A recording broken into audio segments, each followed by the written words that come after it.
Upgrade to Premium or upgrade to Premium Pro, we get it. The economy works because you have something people are willing to pay for and vice versa. But what if you already had it and didn't know it? Introducing the Securities and Exchange Commission. The SEC mandates that every public company files their financials for free. It's public to protect you, the investor. But the SEC's website feels inoperable. I had an accounting project to gather 10K data from the SEC's website, and I used a different website. But there's a better way. The SEC's API tool. Unfortunately, it's also a bit of a mess.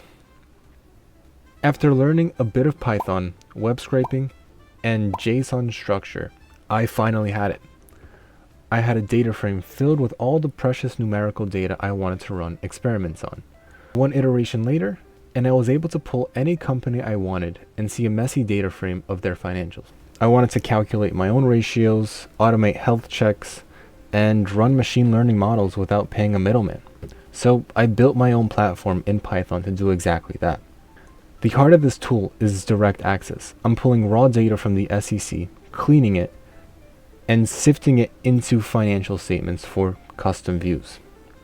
I built custom health metrics from standard liquidity ratios to a deep dive company health. I can visualize the analysis for thousands of companies and later automate this.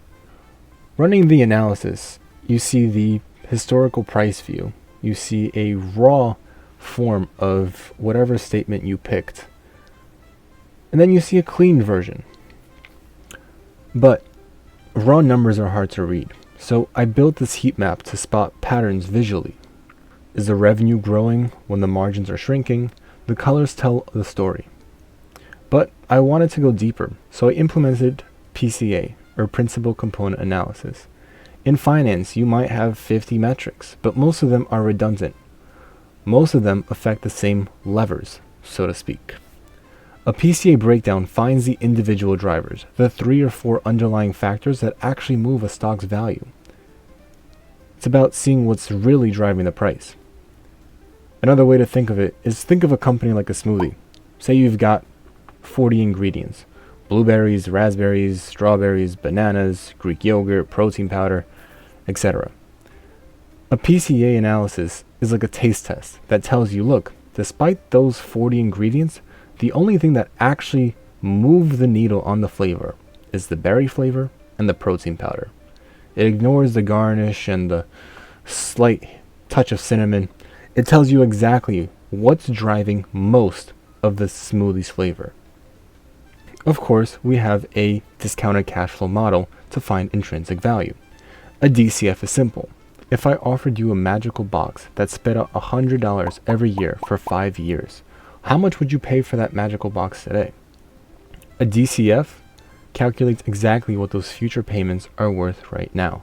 So you know if a stock is a bargain or a ripoff. But once we know the fundamentals, we have to look at the price action.